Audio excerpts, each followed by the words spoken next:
भगवते वासुदेवाय।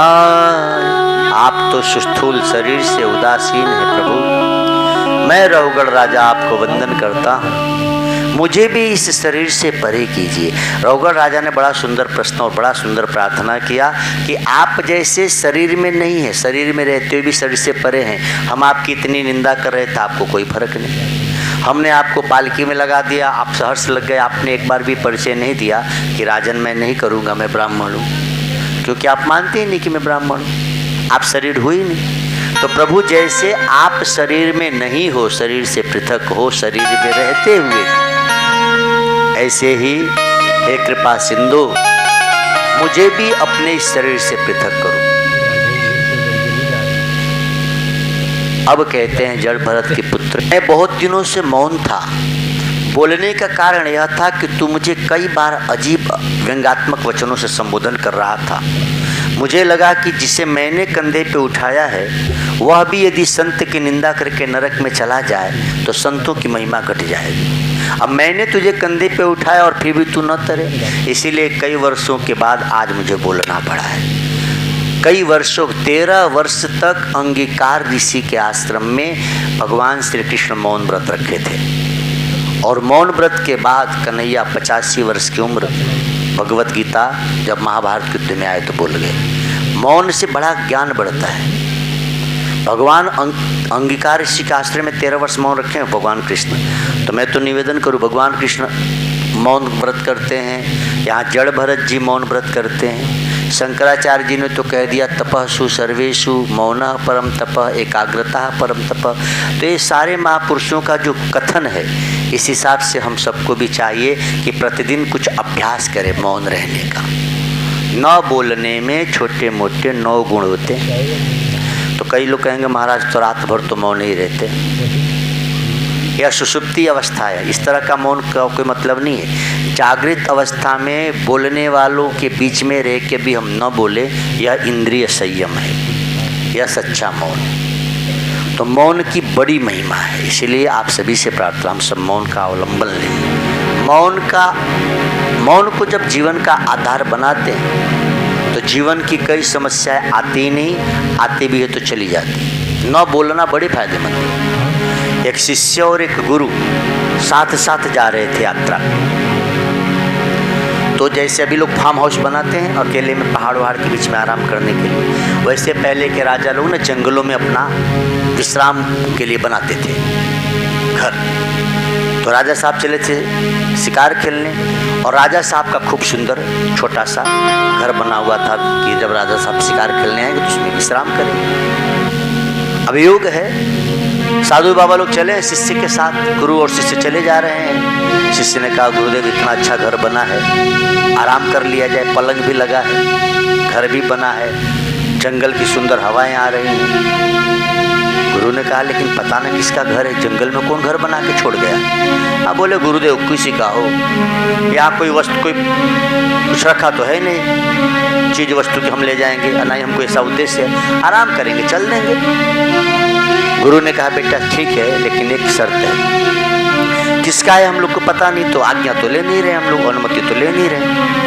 तो कहीं संयोगवश वो व्यक्ति इसी समय आ जाए और कुछ पूछे तो कृपा करके कुछ बोलना मत, मौन रहना, बनना मत। जब भी बनोगे तो बिगड़ोगे, बनना मत। एक कमरे में चेला जी सो गए, एक कमरे में गुरु जी सो गए। दोपहर का समय, गर्मी का दिन, ठंडी हवाएं आ रही है जंगल से। अच्छा दैव योग है, उसी दिन राजा भी शिकार खेलने चले थे जंगल। तो राजा जी विश्राम करेंगे, उससे पहले सेनापति सैनिक दौड़ कर आते हैं, भाई देखें ठीक ठाक है कि झाड़ छोड़ दिया जाएगा। आके सैनिकों ने देखा कि है ये हम लोग के राजा जी के पलंग पर यहीं पर विश्राम करा, एक में गुरु जी एक में चेला जी। तो पहले चेला जी को उठा गए, उठो उठा चेला, कौन हो तुम, यहाँ क्या कर रहे हो। इसने कहा महाराज हम साधु लोग हैं, जा रहे थे तो थोड़ा आराम करने लगे, एक झापड़ मारा जोर से। साधु लोग हैं, शर्म नहीं आती पलंग पे सोते हुए, साधु पलंग पे सोते, साधु बने हो, किसी के घर में घुस के सोने लगोगे, ऐसी साधु हो। इतनी बड़ी बाउंड्री बनाई गई है, तुम लोग कूदे क्यों इसके अंदर, गेट तो बंद था। दूसरे कमरे में गया तो देखा गुरुजी सोए हैं। उनको भी जगह है, उठो। तुम कौन हो भाई, यहाँ क्या कर रहे हो? गुरुजी चुप, कुछ नहीं बोल रहे। सेनापति कह रहा भैया बोलोगे, बहरे हो, गूंगे हो, क्या कर रहे हो यहाँ? सोए किससे पूछ गया? गुरुजी बिल्कुल चुप। इतने में राजा आ गए। क्या हुआ?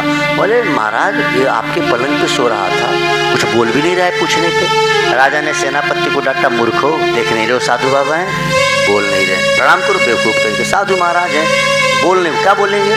जाइए महाराज जाइए। अब गुरुजी चल दिए चेला को लेके। चेले ने रास्ते में कहा कि गुरुजी हमको तो मार दिया, आपको तो कुछ नहीं किया। तो गुरुजी ने कहा मैंने तो पहले ही कहा था कुछ बनना मत, चुप ही रहे। हम चुप रहे तो बच गए, तो साधु बना तो पिट गए। बनो मत, कुछ भी बनिए मत, क्योंकि जो भी कुछ बनेंगे तो बिगड़ेंगे।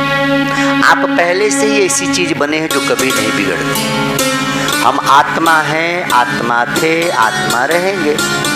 तो आत्मा अपने को मान लोगे, आत्मा स्वरूप बनोगे तो कभी बिगड़ोगे नहीं। लेकिन हम अपने को जब भी शरीर मानेंगे, अमीर मानेंगे, गरीब मानेंगे, अपने को अच्छा मानेंगे, बुरा मानेंगे, तो ये जो भी मान्यता है, जिसको मानोगे वो रहेगा ही नहीं, तो बिगड़ेगा ही। इसीलिए कृपा करें, कुछ बनिए मत, कुछ मांगिए, क्योंकि आप और हम उसके थे और वही हमको अपनाते भी हैं। निवेदन करूं आपसे, आपने कभी सोचा कि भगवान शिव जी आखिर मुर्दे की राख क्यों लगाते हैं? शिव जी को और कोई पाउडर नहीं मिला था। तन विभूत पटके हरिछाला, तन विभूत यानी मुर्दा जल जाता है तो उसकी राख से ही भगवान विश्वनाथ का भस्म से श्रृंगार किया जाता है। अब सोचें, तो किसी ने एक बार शिव जी से पूछा कि प्रभु आपको ये कहाँ मिल गया? ये किसने कह दिया कि मुर्दा जल जाए तो उसकी राख लगाओ? शिव जी ने कहा कहो मत, फंस गए हम। शिव जी ज्यादा फंस जाते हैं। और आप कैसे फंस गए महाराज? अरे बोले क्या बताएं, हम ऐसे विचरण करते धरती पे जा रहे थे काशी में, काशी हमारा ही क्षेत्र है, और इतने में एक मुर्दा लेके कुछ लोग जा रहे थे। तो मुर्दा लेके जब लोग जाते तो बोल रहे थे राम नाम सत्य है, राम नाम। मुझे लगा कि तो हमारी पार्टी वाले हैं, और शिव जी को राम जी से बड़ा प्रेम। शिव जी को लगा कि भाई तो हमारी पार्टी के लोग हैं, राम नाम सत्य कह रहे हैं। अच्छा ये लोग कह रहे हैं कि राम नाम सत्य, मैं भी यही कहता हूँ, उमा कहूँ मैं अनुभव अपना, सत्य हरि भजन जगत सब सपना। तो शिव जी कह रहे हैं कि मुझे लगा कि अपने बिरादरी के लोग हैं, ये भी राम जी को प्रेम करते हैं, मैं भी राम जी को प्रेम करता हूँ, तो भाई अपने लोग के साथ चल लिया जाए। अब शिव जी सूक्ष्म रूप से उस मुर्दे के संग चल पड़े। राम नाम सत्य सब कह ही रहे थे। शिव जी कहते कि मुझे बड़ा अच्छा लग रहा था जब वो राम नाम सत्य कह रहे थे, क्योंकि सत्य है ही है, सत्य हरि भजन जगत सब सपना। लेकिन मुझे बड़ा दुख हुआ। बोले कब? बोले जब मुर्दा पहुंच गया चिता पे। जब मुर्दा चिता पे जलने लगा तो ये लोग राम नाम सत्य कहना बंद कर दिया, आपस में बात करने लगे। एक ने पूछा कि तुझे कब पता लगा कि ये मर गया? बोले अब क्या बताऊं, आज सुबह ही जाना कि ये मर गया। इस कम वक्त को भी भला आज मरना था? अच्छा बताइए कैसे कैसे लोग। और दूसरे ने कहा कि अब पूछ मत, मैं तो इतना परेशान हूं, बता दुकान पे ग्राहक खड़े हैं और हम यहाँ पड़े। ये कल भी तो मर सकता था, कल रविवार था, आज ही इसको मरना था। हद है, दुनिया वाले ऐसे ही हैं। एक ने कहा अरे भाई मुझे तो बिजली का बिल जमा करना था, अब तो फाइन लगेगा, ये आके भरेगा क्या? ये तो चला गया, हमको फंसा गया। अच्छा देखिए लोग शमशान घाट में कैसे विचित्र विचित्र बात करते हैं। शिव जी कह रहे हैं कि वाह रे दुनिया वाले, जब तक कंधे पे मुर्दा था तब तक राम नाम सत्य कह रहे थे, और जैसे ही मुर्दा उतर गया कंधे से जलने लगा तो अब इनको दुकान सत्य लग रहा है। एक ने कहा कि मैं तो क्या बताऊं, मकान बनवा रहा हूं, मजदूर लगे हैं और हम यहाँ पड़े हैं, ये तो मर गया, हमारा कितना नुकसान कर गया। शिव जी को हुआ कि हे भगवान, इनको हम समझते थे कि बड़े अच्छे ज्ञानी हैं, राम नाम सत्य कह रहे, ये तो बड़े बेवकूफ़ है। हाँ, मुर्दा जल रहा है, इनको मकान की पड़ी है, किसी को दुकान की पड़ी है, किसी को अपने बिल बाउचर का पड़ा है। अजीब लोग हैं। भोलेनाथ ने कहा इतना तो हुआ ही, बाद में हमने देखा कि मुर्दा जल गया, उसकी राख छोड़ के सब चले गए छोड़ के। तो मुझे लगा कि हे मानव, तेरे वजह से ये लोग राम नाम सत्य कह रहे थे, तो तेरे कारण से मेरे प्रभु का नाम इतना बार लिया गया है, राम नाम सत्य। ला, सब तुझे छोड़ दी ना, मैं तुझे अपनाता हूँ। और उसी दिन से मैंने मुर्दा की राख अपने तन पे लगाना शुरू कर दिया। ये है भगवान भोलेनाथ। दुनिया वो मुर्दे के नाते राम नाम सत्य कहा गया, तो शिव आपको अपने शरीर से आपकी विभूति लगाते हैं। सोचिए यदि हम जीते जी राम नाम सत्य कहें तो भगवान शिव कितना प्रसन्न हो जाएंगे। मरे हुए मुर्दे के कारण कुछ लोगों ने कहा तो उसकी विभूति भगवान अपने अंग से लगा लिए। तो हम सब तो जीवित हैं माई बाप, इसीलिए मैं निवेदन करते रहता हूँ, गुरुद्वार जाइए, गुरु को सिर झुकाइए, मंत्र लीजिए और जपात सिद्धि जप करना शुरू कीजिए। यही सार तत्व है, बस यही संग जाएगा और कुछ भी साथ जाने वाला नहीं है। इसके सिवा जो कुछ भी हमने पाया है वह 2 कौड़ी के मोल का भी नहीं।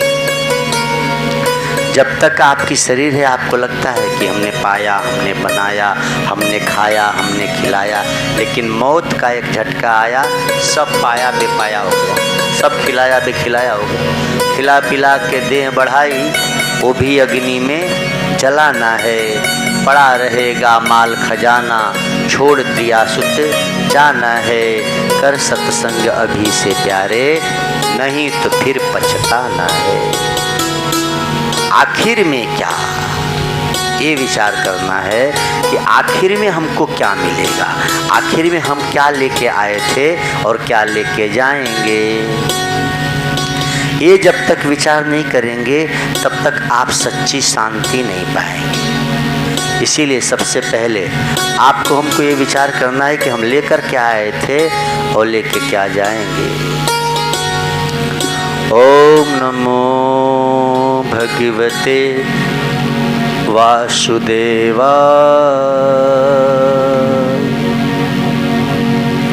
ओम नमो भगवते वासुदेवाय। सपना ये संसार भजले राम हरि। सपना संसार है, सार तो ईश्वर का नाम है। सपना ये संसार भजले राम हरि। सपना ये संसार भजले राम हरि। सपना ये संसार भजले राम तो दिल से जरा पुकार, हरि ओम राम हरि। दिल से जरा पुकार, हरि ओम हरि। सपना ये संसार भजले राम हरि। सपना ये संसार सत्संग में नित्य रुचि बना ले। सत्संग में नित्य रुचि बना ले। संत चरण रज शीस लगा ले। संत चरण रज शीस लगा ले। जीने का यही सार भजले राम हरि। जीने का यही सार भजले राम हरि। सपना ये संसार जपले राम हरि। सपना ये संसार जपले राम हरि। ओम नमो भगवते वासुदेवा। अयोध्या में ना एक संत, अयोध्या में तो सब राम जी वाले जाता है। अयोध्या के एक संत चले गए वृंदावन, तो वृंदावन में कृष्ण भक्त ज्यादा है। तो बोले आप राम जी को मानते हो? बोले हाँ। क्या इसमें प्रॉब्लम है? बोले नहीं, ये वृंदावन है, हम तो भगवान कृष्ण को मानते हैं। आपके राम जी तो दोपहर में आए। देखिए 2 संतों की वार्ता है, लेकिन विनोदी है, अच्छी है। अयोध्या के संत पहुंचे वृंदावन। कुछ लोगों ने कहा आप तो राम जी को मानते हो। बोले तो इसमें क्या परेशानी है? नहीं, बोले हम लोग तो भाई कृष्ण जी वाले हैं। बोले हाँ तो बोले आपके राम जी तो दिन में आए, दोपहर थी, बड़ी गर्मी थी, मध्य दिवस शीतन घामा, चैत का महीना। हमारे कन्हैया तो भैया भादों में आए, रात को आए। अयोध्या वाले कहाँ कब? बोले हाँ तो चोर आदमी रात को ही तो आता है, चोर आदमी दिन में थोड़ी आएगा। बोले नहीं नहीं, तो रात को जन्मे लेकिन वहाँ रहे थोड़ी, और रात को ही फिर वहाँ से चले भी गए। बोले हाँ तो चोर रात को रुकता थोड़ी है, चोर रात को ही आता है और रात को चले भी जाता है, वो कहाँ? बोले भाई अच्छा देखें, वास्तव में भगवान कन्हैया चोर नहीं है, लेकिन ये बात ही अजीब है संतों की भी। बोले तो चोर आदमी रात को ही तो आता है, दिन में थोड़ी आता है। अच्छा देखो, चोर ही तो जेल में आता है, चोर आदमी जेल में जाता है, बड़ी आदमी क्यों जाएगा? तो बोले नहीं, लेकिन रात को ही जेल से निकल गए। बोले हाँ तो ठीक है, वो सोरस लगाया, रात भर रहे कहाँ, वो तो चले। बोले तो रात को ही चला जाएगा ना आदमी, तो कहाँ दिन में जाएगा? लेकिन ऐसा है नहीं, ये विनोद के लिए। इस दोनों संतों की आपसी बात है। सच यही है कि प्रभु दिन में आए तो तपती धूप से आराम करने के लिए, कि आप तपते संसार से राहत तब मिलेगी जब राम शरण आओ। और रात्रि में क्यों आए? अज्ञान की अंधकार से ज्ञान का प्रकाश तब मिलेगा जब कृष्ण के शरण आओ। एक ही प्रभु दो अवतार लिए और दोनों का कारण बहुत अच्छा है कि हम ज्ञान की शरण।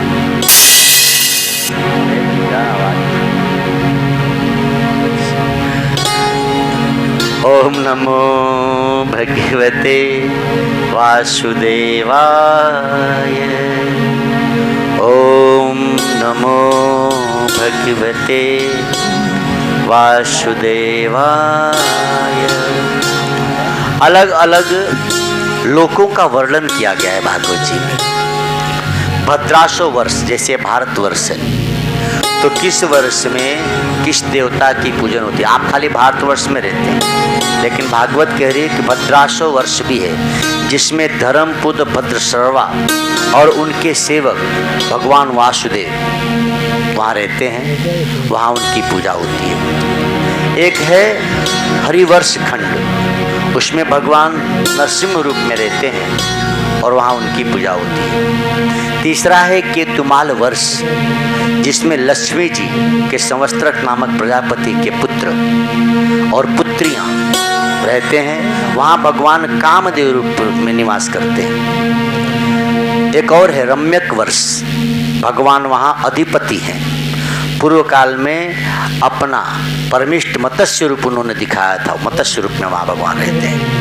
हिरण्य वर्ष में भगवान कच्छप रूप धारण करके रहते हैं। कुरु वर्ष में भगवान यज्ञ रूप में वराह रूप धारण करके रहते हैं। किम पुरुष वर्ष में भगवान श्री राम के अनन्य भक्त भगवान श्री हनुमान जी रहते हैं। इसमें कोई पूछे कि हनुमान जी कहाँ हैं, तो जैसे भारत वर्ष है उस तरह से किम पुरुष वर्ष है, वहाँ भगवान हनुमान जी रहते हैं। और यह भारत वर्ष जो आपका है, जहाँ हमारा आपका जन्म, हमारा आपका रहना है, भारतवर्ष में भगवान नर नारायण रूप धारण करके रहते हैं। तो हम सबको इसीलिए भागवत यहाँ भारतवर्ष में ज़्यादा होती है कि नर नारायण का ही प्रतीक है। तो भारतवर्ष से जो कहा गया है, इसमें भगवान नर नारायण रूप में रहते हैं। हम सबको भी नर नारायण की ज़्यादा से ज़्यादा उपासना करनी चाहिए। इसीलिए जितने अवतार हुए देखो तो नारायण के द्वारा ही। इसलिए हमारे यहाँ जितनी कथाएं होती है राम कृष्ण आदि की, तो इस तरह की ध्यान में रखते हुए नारायण रूप का ही ध्यान में रख के हम लोग ज़्यादा कथा करते हैं, सुनते हैं। कारण क्या है कि हम भारतवर्ष में रहते हैं। नाम प्रताप शंभु अभिनाशी, नाम प्रताप शंभु अभिनाशी।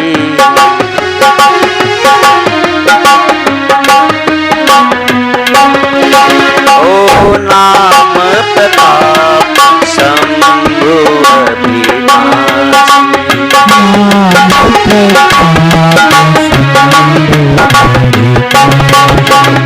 ईशा जो अमंगल मंगल राम।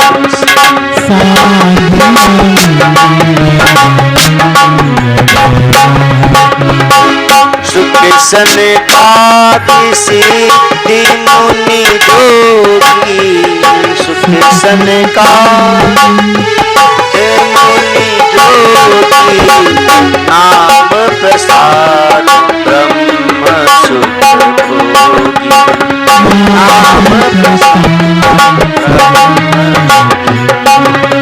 ओ नाम प्रसाद ब्रह्म सुख भोगी।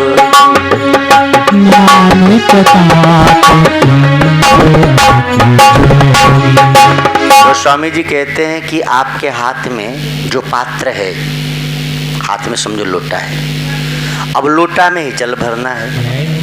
आदमी ने सोचा कि कुएं से क्यों भरना, कुएं से ज़्यादा जल तो चलो पोखरे में उससे लिया जाए। किसी ने कहा तो क्या पोखरा में लोग, चले जाओ आगे सरजू जी हैं, पोखरे से ज़्यादा जल तो सरजू जी में है।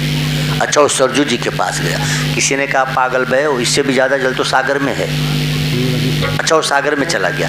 जरा विचार करें, आप सागर में जाओ, कुएं पे जाओ, पोखरे में जाओ, गंगा में जाओ, लेकिन जल तो एक ही लोटा आएगा ना, क्योंकि पात्र तो उतना ही बड़ा है भाई। जलाशय बदल देने से पात्र तो बढ़ा नहीं। हमारा पात्र कितना बड़ा है उस पर ध्यान नहीं देते, हम सामने पे ध्यान देते, कोई जल कितना। अरे नहीं भाई, आप अपने पात्र को बढ़ाएंगे तब सागर और गंगा का लाभ ले पाएंगे। पात्र तो बढ़ाते नहीं। गोस्वामी कहते हैं कर कमंडल हाथ में, जो कमंडल में हाथ है, फिर तुम किस किस घाट भी जाओ, लेकिन पानी तो उतना ही आएगा जितना बड़ा पात्र है।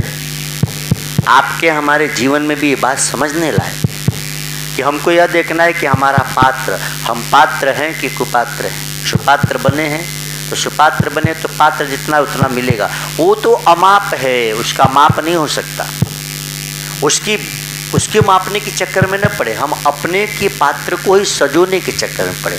इसके लिए भगवत नाम बहुत सुख सनकादि सिद्ध मुनि जोगी, जितने भी लोग हुए या ब्रह्म सुख भोगे, कैसे भगवत नाम जप करके।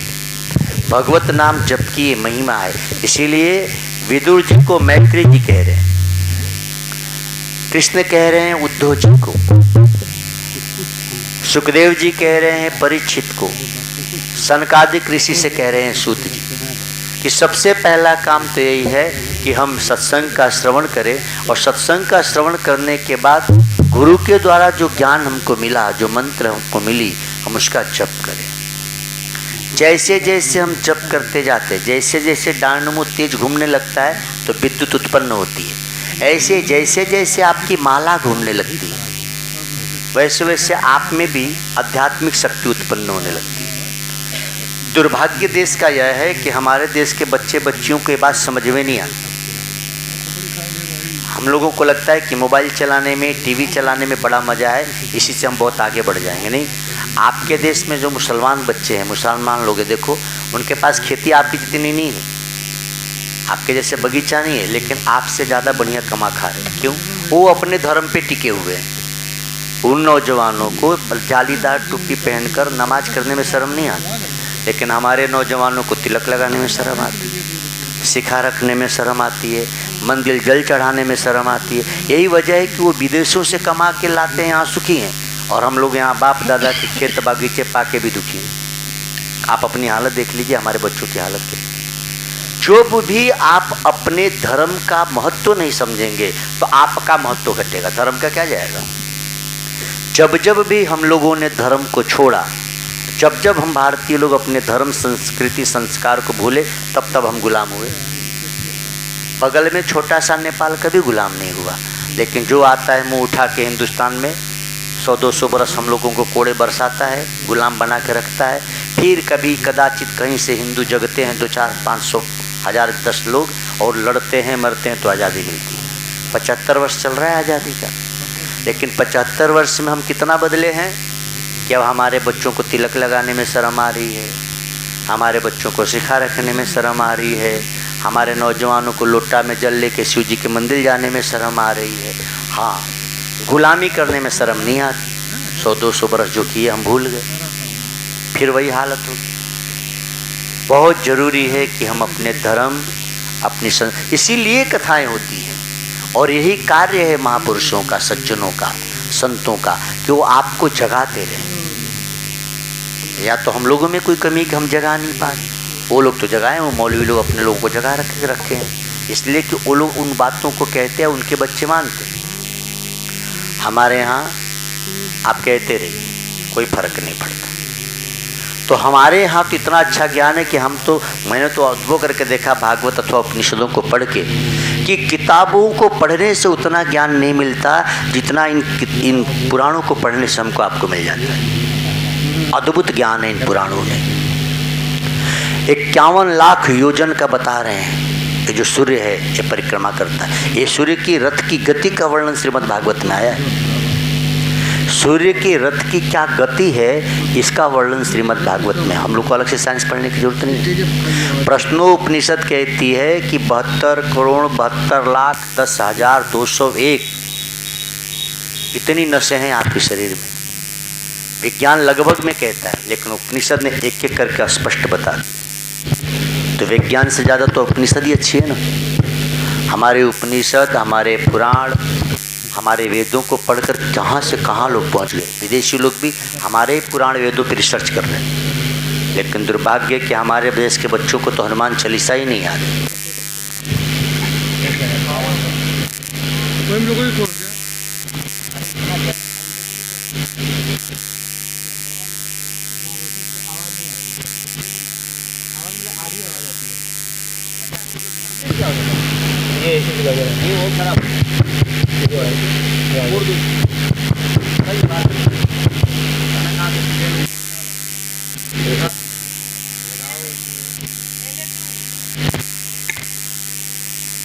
ओम, कुछ लोग ना बनी हुई चीज को बिगाड़ देते हैं अपनी बुद्धि लगा के।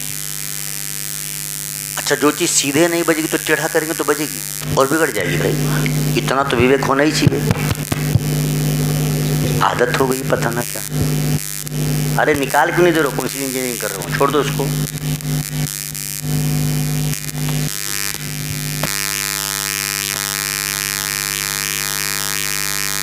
तो मशीन से निकालो ना उसको। इतना काम नहीं कर रहा था दिमाग। ओम नम, हाँ छोड़ दो ना, अभी क्या जरूरत है। कथा चलने लगी तो टिंग टॉक शुरू कर दी। आदमी कितना बढ़िया हो, लेकिन गलत व्यक्ति के पास हो जाए उसका महत्व घट गया। लंका का महत्व क्यों घटा? सागर का महत्व क्यों घटा? लंका पास में बस गई। ऐसे हमारे यहाँ भी ढोलक इसमें क्यों नहीं लगा रहे हैं आप लोग? इसमें क्या प्रॉब्लम हो रहा है? इसमें आवाज आधी आती है। अरे भैया पूरा सब में खराब हो रहा है।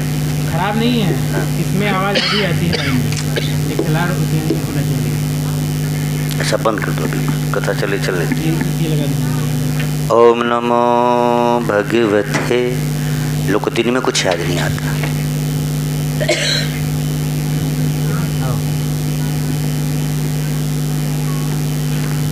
रामचरितमानस